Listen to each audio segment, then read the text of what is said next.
ಸರಿಸುಮಾರು ಒಂದು 250 300 ವರ್ಷ ನಮ್ಮ ದೇಶ ಅವರ ಒಂದು ಏನು ಅವ್ರು ಕೊಟ್ಟಂತ ಒಂದು ಹಿಂಸೆಯಿಂದ ನಲಗೋಗಿರ್ತೀವಿ. ಸೊ ಇದನ್ನ ಹೋರಾಟ ಮಾಡಿದಂತ ತುಂಬಾ ಗಣ್ಯ ವ್ಯಕ್ತಿಗಳು ಮತ್ತೆ ತುಂಬಾ ವೀರ ಯೋಧರು, ತುಂಬಾ ಮಹನೀಯರು, ತುಂಬಾ ನಮ್ಮ ದೇಶಕ್ಕೆ ಪ್ರಾಣ ತ್ಯಾಗ ಮಾಡಿರ್ತಾರೆ. ಅವರು ಪ್ರಾಣ ತ್ಯಾಗ ಮಾಡಿ ಬಲಿದಾನಗಳೆಲ್ಲ ಆಗಿದ್ದಾದ್ಮೇಲೆ ನಮ್ಮ ದೇಶಕ್ಕೆ ಒಂದು ಸ್ವತಂತ್ರ ದಿನಾಚರಣೆ ಸ್ವತಂತ್ರ ಬರುತ್ತೆ. ಸೊ ಈ ಸ್ವತಂತ್ರ ಆದ ನಂತರ ನಮ್ಮ ದೇಶದಲ್ಲಿ ಸುಮಾರು ರಾಜ್ಯಗಳು, ಯಾಕಂದ್ರೆ ಪಾಳ್ಯಗಾರರಿತ್ತು, ನಿಜಾಮಗಳಿತ್ತು, ಸುಮಾರು ಬೇರೆಯವರೆಲ್ಲ ನಮ್ಮ ದೇಶದಲ್ಲಿ ಆಳ್ವಿಕೆ ನಡೆಸ್ತಾ ಇದ್ರು. ಈ ಎಲ್ಲಾ ಆಳ್ವಿಕೆಗಳು ಒಂದು ಸುಧಾರಣೆ ಬರ್ಬೇಕಾದ್ರೆ ನಮಗೊಂದು ಸಂವಿಧಾನ ಬೇಕಾಗಿರುತ್ತೆ. ಈ ಸಂವಿಧಾನ ಒಂದು ರಚನೆ ಆಗೋದಕ್ಕೆ ಏನು ಒಂದು ನಮ್ಮ ಡಾಕ್ಟರ್ ಬಿ ಆರ್ ಅಂಬೇಡ್ಕರ್ ಸಾಹೇಬರಿಗೆ ಅವ್ರಿಗೊಂದು ಟೀಮ್ ಕೊಟ್ಟು ಒಂದು ಆಯೋಜನೆ ಮಾಡೋದಕ್ಕೆ ಒಂದು ಏನ್ ಜವಾಬ್ದಾರಿ ಕೊಡ್ತಾರೆ ಸರ್ಕಾರ. ಆ ಸಂದರ್ಭದಲ್ಲಿ ಅವರು ಬರೀ ಕೇವಲ ನಮ್ಮ ದೇಶಕ್ಕೆ ಯಾವ ರೀತಿ ಸಂವಿಧಾನ ಇರಬೇಕು ಅಂತ ಅವ್ರು ಆಲೋಚನೆ ಮಾಡ್ಲಿಲ್ಲ. ಸುಮಾರು ದೇಶಗಳು ಅವರು ತಿರುಗಿ ಅಧ್ಯಯನ ಮಾಡಿ ಯಾವ್ಯಾವ ದೇಶದಲ್ಲಿ ಯಾವ್ಯಾವ ಸಂಸ್ಕೃತಿ ಇದೆ, ಯಾವ ರೀತಿ ಕಾನೂನು ಇದೆ, ಈ ಎಲ್ಲಾ ರೀತಿ ಕಾನೂನುಗಳನ್ನ ಒಂಥರ ಒಗ್ಗಟ್ಟಾಗಿ ಒಂದು ಕ್ರೋಢೀಕರಣ ಮಾಡಿ ನಮ್ಮ ದೇಶಕ್ಕೆ ಯಾವ ರೀತಿ ಕಾನೂನು ಇರಬೇಕು, ಆ ಕಾನೂನು ತಂದಿದ್ದಾದ ನಂತರ ನಮ್ಮ ದೇಶದ ಜನಗಳಿಗೆ ಯಾವ ರೀತಿ ಅನುಕೂಲ ಇರುತ್ತೆ, ಕಾನೂನು ಚೌಕಟ್ಟು ಯಾವ ರೀತಿ ಇರುತ್ತೆ, ಇದನ್ನೆಲ್ಲ ಒಂದು ಕ್ರೋಢೀಕರಣ ಮಾಡಿ ಪ್ರಪಂಚದಲ್ಲೇ ಅತಿ ದೊಡ್ಡವಾದ ಒಂದು ಸಂವಿಧಾನ ಅನ್ನೋದು ನಮ್ಮ ಭಾರತದ ಸಂವಿಧಾನ. ಸೊ ಈ ಒಂದು ಸಂವಿಧಾನ ಅವರು ರಚನೆ ಮಾಡಿ ನಮ್ಮ ದೇಶಕ್ಕೆ ಏನೊಂದು ಅರ್ಪಣೆ ಆಗಿ ಮಾಡ್ತಾರೆ. ಸೊ ಅದು ಆಗಿದ ನಂತರ ನಮಗೆ 76 ವರ್ಷ ಕಳೆದಿದ್ದೀವಿ. 76 ವರ್ಷದಲ್ಲಿ ಸಂವಿಧಾನದಲ್ಲಿ ಯಾರಿಗೆ ಯಾವುದೇ ಒಂದು ತೊಂದರೆ ಆಗಿಲ್ಲ. ಸಂವಿಧಾನ ಯಾರಿಗೂ ಈ ರೀತಿ ನಮ್ಗೆ ಇರಬಾರ್ದಾಗಿತ್ತು, ಈ ರೀತಿ ಇರಬೇಕಾಗಿತ್ತು ಅನ್ನೋ ಚರ್ಚೆ ಇವತ್ತಿಗೂ ನಡೆದಿಲ್ಲ. ಯಾಕಂದ್ರೆ ಸಂವಿಧಾನದ ಅಷ್ಟೊಂದು ಅಚ್ಚುಕಟ್ಟಾಗಿ ನಡ್ಕೊಂಡು ಹೋಗ್ತಾ ಇದೆ. ಇದೊಂದು ಕಾನೂನು ಚೌಕಟ್ಟು.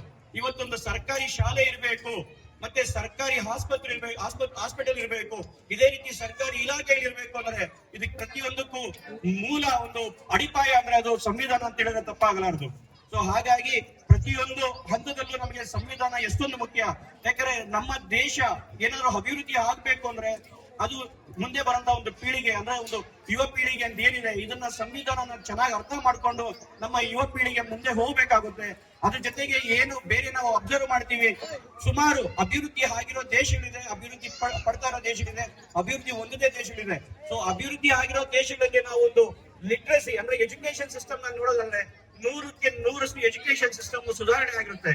ಅದೇ ರೀತಿ ಈಗ ನಾವು ಅಭಿವೃದ್ಧಿ ಆಗ್ಬೇಕು ಅಂದ್ರೆ ಎಜುಕೇಶನ್ ತುಂಬಾ ಇಂಪಾರ್ಟೆಂಟ್. ಸೊ ಹಾಗಾಗಿ ನಾನು ಪ್ರತಿಯೊಂದು ಟೀಚರ್ ಅಲ್ಲೂ ಮನವಿ ಮಾಡ್ತೀನಿ, ಪ್ರತಿಯೊಂದು ಸ್ಟೂಡೆಂಟ್ ಅಲ್ಲೂ ಮನವಿ ಮಾಡ್ತೀನಿ, ಪ್ರತಿಯೊಂದು ಕುಟುಂಬಕ್ಕೂ ನಾನು ಮನವಿ ಮಾಡ್ತೀನಿ. ಪ್ರತಿಯೊಬ್ಬರಿಗೂ ಎಜುಕೇಶನ್ ಇಂಪಾರ್ಟೆಂಟ್. ಒಂದು ಸ್ಟೂಡೆಂಟ್ ಒಂದು ಶಾಲೆಗೆ ಸೇರಿದ್ರೆ ಅದು ಟೀಚರ್ ಜವಾಬ್ದಾರಿ ಆಗಿರುತ್ತೆ ಅವ್ರಿಗೆ ಒಳ್ಳೆ ಎಜುಕೇಶನ್ ಕೊಡ್ಬೇಕಾದ್ರೆ. ಸೊ ಹಾಗಾಗಿ ಒಳ್ಳೆ ಎಜುಕೇಶನ್ ಪಡೆದಂತ ವಿದ್ಯಾರ್ಥಿ ನಮ್ಮ ದೇಶ ಕಟ್ಟೋದಲ್ಲಿ ತಾವು ಮುಂದೆ ಬರಬೇಕು. ನಮ್ಮ ದೇಶದ ಅಭಿವೃದ್ಧಿ ಕಡೆ ಪ್ರತಿಯೊಬ್ಬರಿಗೂ ಗಮನ ಇರಬೇಕು. ನಮ್ಮ ದೇಶದ ಸಂವಿಧಾನದ ಬಗ್ಗೆ ಪ್ರತಿಯೊಬ್ಬರಿಗೂ ಜವಾಬ್ದಾರಿ ಇರಬೇಕು. ಸಂವಿಧಾನನ ಗೌರವಿಸಬೇಕು, ನಮ್ಮ ರಾಷ್ಟ್ರೀಯ ಧ್ವಜವನ್ನ ಗೌರವಿಸಬೇಕು, ನಮ್ಮ ರಾಷ್ಟ್ರೀಯ ಗೀತೆಯನ್ನ ಗೌರವಿಸಬೇಕು. ಸೊ ಹಾಗಾಗಿ ಪ್ರತಿಯೊಬ್ಬರ ಜವಾಬ್ದಾರಿ ಸಂವಿಧಾನನ ನಾವು ಜಸ್ಟ್ ಒಂದು ಕಾರ್ಯಕ್ರಮ ಮಾಡ್ಕೊಂಡು ಇವತ್ತಿಗೆ ಆಗೋಯ್ತು ಅನ್ಕೊಳ್ಳೋದಲ್ಲ. ಸೊ ಅದೇ ರೀತಿ ಏನು ವೇದಿಕೆ ಮೇಲೆ ಸುಮಾರು ಕಲ್ಚರಲ್ ಕಾರ್ಯಕ್ರಮ ಕೊಟ್ಟಿದ್ದೀರಾ, ಪ್ರತಿಯೊಬ್ಬರಿಗೂ ಯಾರ್ಯಾರು ಕಲ್ಚರಲ್ ಕಾರ್ಯಕ್ರಮದಲ್ಲಿ ಭಾಗವಹಿಸಿದ್ದೀರಾ, ಅದನ್ನ ಯಾರ್ಯಾರು ಸ್ಟೇಜ್ ತೆರೆ ಹಿಂದೆ ನಿಂತು ಅದನ್ನ ಒಂದು ರೆಡಿ ಮಾಡಿರ್ತೀರಾ, ಪ್ರತಿಯೊಬ್ಬರಿಗೂ ನಾನು ಧನ್ಯವಾದ ತಿಳಿಸ್ತೀನಿ. ಯಾಕಂದ್ರೆ ತುಂಬಾ ಒಳ್ಳೆ ಕಾರ್ಯಕ್ರಮವನ್ನು ಕೊಟ್ಟಿದ್ದೀರಾ. ಯಾಕಂದ್ರೆ ಮುಂಚೆ ನೋಡ್ತಾ ಇದ್ವಿ ನಾವು ಬೇರೆ ಒಂದು ಸಿನಿಮಾ ಪ್ರೋಗ್ರಾಮ್ಸ್ಗೆ ಸೀಮಿತ ಆಗಿರುವಂತ ಕಾರ್ಯಕ್ರಮ ಕೊಡ್ತಾ ಇದ್ರಿ. ನಾವು ಸುಮಾರು ಸಲ ತಮ್ಗೆ ಮನವಿ ಮಾಡಿದ್ದಾದ್ಮೇಲೆ ನಿಜವಾಗ್ಲೂ ತಾವು ತುಂಬಾ ಸೀರಿಯಸ್ ಅಂತ ಒಂದು ಒಳ್ಳೊಳ್ಳೆ ಕಾರ್ಯಕ್ರಮ ಕೊಡ್ತಾ ಇದ್ದೀರಾ.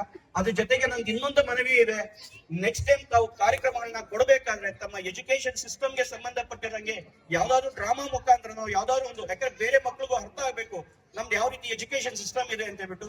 ಸೊ ಹಾಗಾಗಿ ಎಜುಕೇಶನ್ ಸಿಸ್ಟಮ್ಗೆ ಸಂಬಂಧಪಟ್ಟಿರೋ ತರ ಕಾರ್ಯಕ್ರಮ ಬಂದ್ರೆ ಇನ್ನು ತುಂಬಾ ಚೆನ್ನಾಗಿರುತ್ತೆ ಅಂತ ನಾನು ಮನವಿ ಮಾಡ್ತಾ ಇದ್ದೀನಿ. ಅದ್ರ ಜೊತೆಗೆ ಏನು ನಮ್ಮ ಶಾಲಾ ಆವರಣದಲ್ಲಿ ನಮಗೆ ಇಂಡಿಯನ್ ಆಯಿಲ್ ಅವರು ನಮಗೆ ಒಂದು ಸ್ಕೂಲ್ ಬಿಲ್ಡಿಂಗ್ ನ ಕಟ್ಕೊಟ್ಟಿದ್ದಾರೆ. ಇದು ಕಟ್ಕೊಟ್ಟಿದಾದ ನಂತರ ನಮಗೆ ಸುಮಾರು ಟೀಚರ್ಸ್ ನಮಗೆ ಪ್ರಾಮಿಸ್ ಮಾಡಿದ್ರು ನಾವು ಸ್ಟ್ರೆಂತ್ ನ ಇಂಪ್ರೂವ್ ಮಾಡ್ತೀವಿ ಅಂತೇಳಿ. ಸೊ ಹಾಗಾಗಿ ತಮ್ಮಲ್ಲಿ ನಾನು ಮತ್ತೆ ಮನವಿ ಮಾಡ್ತಾ ಇದ್ದೀನಿ, ನಾವು ಸ್ಟ್ರೆಂತ್ ಇಂಪ್ರೂವ್ ಮಾಡೋದಕ್ಕೆ ನಾವು ಏನ್ ಬೇಕಾದ್ರೂ ಸಹಕಾರ ಕೊಡೋದಕ್ಕೆ ನಾವು ಸಿದ್ಧರಿದ್ದೀವಿ. ದಯವಿಟ್ಟು ಮುಂದೆ ಬರುವಂತ ಅಕಾಡೆಮಿಕ್ ಇಯರ್ ಅಲ್ಲಿ ಸ್ಟ್ರೆಂತ್ ಇಂಪ್ರೂವ್ ಆಗ್ಲೇಬೇಕು ಅಂತೇಳಿ ನಾನು ಮನವಿ ಮಾಡ್ತಾ ಇದ್ದೀನಿ. ಇದು ಯಾಕಂದ್ರೆ ತಾವು ಕೊಟ್ಟಂತ ಅಶೂರೆನ್ಸ್, ನಮಗೆ ಇನ್ಫ್ರಾಸ್ಟ್ರಕ್ಚರ್ ಇಲ್ಲ, ಬೇರೆ ಪ್ರೈವೇಟ್ ಶಾಲೆಗಳಿಗೆ ನಾವು ಕಾಂಪೀಟ್ ಮಾಡಕ್ ಆಗಲ್ಲ. ಸೊ ಹಾಗಾಗಿ ನಮ್ಗೆ ಸ್ಟ್ರೆಂತ್ ನ ಇಂಪ್ರೂವ್ ಮಾಡಕ್ ಆಗಲ್ಲ ಅಂತ ಹೇಳ್ತಿದ್ರಿ. ಈಗ ತಾನೇ ನಿಮ್ಮ ವಿದ್ಯಾರ್ಥಿಗಳಿಗೆ ಸರ್ಕಾರಿ ಸವಲತ್ತು ಏನ್ ಸಿಗ್ತಿದೆ, ನಮ್ಮ ಶಾಲೆಯಲ್ಲಿ ಯಾವ ರೀತಿ ಸವಲತ್ತು ಇದೆ, ಮತ್ತೆ ನಮ್ಮ ಪಂಚಾಯತಿ ನಿಮ್ಗೆ ಯಾವ ರೀತಿ ಸಪೋರ್ಟ್ ಕೊಡ್ತಿದೆ ಅಂತ ಹೇಳಿ ಈಗ ತಾನೇ ಜಸ್ಟ್ ನಿಮ್ಮ ಸ್ಟೂಡೆಂಟ್ಸ್ ಮುಖಾಂತರ ಹೇಳಿದ್ದಾರೆ. ಸೊ ಹಾಗಾಗಿ ನಾನು ಅದು ತುಂಬಾ ಸಂತೋಷ ಆಯ್ತು ಯಾವ್ಯಾವ್ದು ನಿಮ್ಗೆ ಸಿಗ್ತಿದೆ ಅಂತ ನಮಗೆ ಮನವರಿಕೆ ಮಾಡ್ಕೊಟ್ಟಿದ್ದಕ್ಕೆ. ಅದ್ರ ಜೊತೆಗೆ ತಮಗೆ ನಾನು ಮತ್ತೆ ಮನವಿ ಮಾಡ್ಕೊಡೋದು, ನಿಮ್ಮ ಸ್ಟ್ರೆಂತ್ ನ ಇಂಪ್ರೂವ್ ಮಾಡಿ. ಯಾಕಂದ್ರೆ ನೀವು ಇಂಪ್ರೂವ್ ಮಾಡಲಿಲ್ಲ ಅಂದ್ರೆ ಒಂದು 7 ರಿಂದ 10 ಜನ ಸ್ಟೂಡೆಂಟ್ಸ್ ಮಾತ್ರ ಇದ್ದಾರೆ ಅಂದ್ರೆ ಅದೆಷ್ಟೇ ತರಗತಿ ಆಗಿರ್ಬೋದು, ನಿಮ್ಗೆ ಒಂದೇ ಟೀಚರ್ ಕೊಡೋದು ಒಂದು 20ರಿಂದ 30 ಸ್ಟೂಡೆಂಟ್ಸ್ ಇದ್ದಾರೆ, ನಿಮ್ಗೆ 2 ಟೀಚರ್ ಮಾತ್ರ ಕೊಡ್ತಾರೆ. ಸೊ ಹಾಗಾಗಿ 7 ತರಗತಿ ಇದೆ ಅಂದಾಗ 7 ಜನ ಟೀಚರ್ಸ್ ಇದ್ದು ಒಂದು ಪಾಠನ ಮಾಡಿದ್ರೆ ಎಷ್ಟು ಯಾವ ರೀತಿ ನಮ್ಮ ಒಂದು ಎಜುಕೇಶನ್ ಅಲ್ಲಿ ಸುಧಾರಣೆ ಬರುತ್ತೆ ಅಂತೇಳಿ ನಮ್ಗೆ ನಾನು ಹೇಳ್ಬೇಕಾಗಿಲ್ಲ. ಸೊ ಹಾಗಾಗಿ ಮುಂದಿನ ದಿನಗಳಲ್ಲಿ ನಾವು ದಯವಿಟ್ಟು ಸ್ಟ್ರೆಂತ್ ನ ಇಂಪ್ರೂವ್ ಮಾಡಬೇಕು. ಯಾವುದೇ ಕಾರಣಕ್ಕೆ ನೀವು ಯಾವುದಕ್ಕೂ ಯಾವುದೇ ಒಂದು ಪ್ರೈವೇಟ್ ಶಾಲೆಗೆ ಯಾವುದಕ್ಕೂ ಕಡಿಮೆ ಇಲ್ಲ. ನಿಮ್ಗೆ ಇನ್ಫ್ರಾಸ್ಟ್ರಕ್ಚರ್ ಇದೆ, ಸ್ಟಡಿ ಮೆಟೀರಿಯಲ್ ಇದೆ, ಕ್ವಾಲಿಟಿ ಒಂದು ಪ್ರತಿಯೊಂದನ್ನ ನಾವು ಪ್ರೊವೈಡ್ ಮಾಡ್ತಿದೀವಿ. ಮತ್ತೆ ಸರ್ಕಾರದಿಂದ ಬರೋ ಪ್ರತಿಯೊಂದು ಸವಲತ್ತು ಇನ್ ಟೈಮ್ಗೆ ತಮಗೆ ರೀಚ್ ಆಗೋ ರೀತಿ ಮಾಡ್ತಿದೀವಿ. ಸೊ ಅದೇ ರೀತಿ ಇವತ್ತು ಈ ಒಂದು ವೇದಿಕೆಯಲ್ಲಿ ಸುಮಾರು ಗಣ್ಯರಿಗೆ ಸನ್ಮಾನ ಮಾಡಿರ್ತೀವಿ. ಮತ್ತೆ ಅದೇ ರೀತಿ ನಮ್ಮ ಅಡುಗೆ ಸಹಾಯಕರಿಗೆ ಇದು ಸನ್ಮಾನ ಮಾಡಿರ್ತೀವಿ. ಅದೇ ರೀತಿ ನಮ್ಮ ಪೌರ ಕಾರ್ಮಿಕರಿಗೂ ಈಗೊಂದು ಸನ್ಮಾನ ಇಟ್ಕೊಂಡಿದೀವಿ. ಸೊ ಇದ್ರ ಉದ್ದೇಶ ಇಷ್ಟೇನೆ, ನಾವು ಏನು ನಮ್ಮ ಶಾಲೆಯಲ್ಲಿ ಪ್ರತಿ 5 ವರ್ಷಕ್ಕೆ ಒಂದ್ಸಲ ಈ ರೀತಿ ಯಾವ್ದಾದ್ರು ಒಂದು ಪ್ರಯತ್ನ ಪಡ್ತಿರ್ತೀವಿ, ಒಂದು ಸನ್ಮಾನ ಮಾಡಿ ಒಂದು ಎನ್ಕರೇಜ್ ಮಾಡೋದಕ್ಕೆ ಕಾರಣ ಇಷ್ಟೇ. ಯಾಕಂದ್ರೆ ಇಷ್ಟು ಜನ ಸ್ಟೂಡೆಂಟ್ಸ್ಗೆ ಒಂದು ಬಿಸಿ ಊಟ ಮಾಡ್ಬೇಕಾದ್ರೆ ಅದು ಅಷ್ಟೊಂದು ಸುಲಭ ಅಲ್ಲ, ಮತ್ತೆ ಇನ್ ಟೈಮ್ಗೆ ಸರ್ವ್ ಮಾಡೋದು ಅಷ್ಟೊಂದು ಸುಲಭ ಅಲ್ಲ. ಹಾಗಾಗಿ ನಾನು ವೇದಿಕೆ ಮೇಲೆ ಇರುವಂತಹ ಒಂದು ಅಡಿಗೆ ಸಹಾಯಕರಿಗೆ ನಾನು ಧನ್ಯವಾದ ತಿಳಿಸ್ತೀನಿ. ಮತ್ತೆ ಅದೇ ರೀತಿ ನಮ್ಮ ಪೌರ ಕಾರ್ಮಿಕರು ಅಷ್ಟೇ ಪ್ರತಿಯೊಂದು ಹಳ್ಳಿನೂ ತಿರುಗಾಡಿ ಒಂದು ಏನು ಸ್ವಚ್ಛತೆ ಬಗ್ಗೆ ಅವ್ರು ಏನ್ ಇಂಟ್ರೆಸ್ಟ್ ತಗೊಂಡಿದ್ದಾರೆ, ಕನ್ಸರ್ನ್ ತಗೊಂಡಿದ್ದಾರೆ, ಅವ್ರಿಗೂ ನಾನು ಅಭಿನಂದನೆ ಸಲ್ಲಿಸ್ತಾ ಇದ್ದೀನಿ.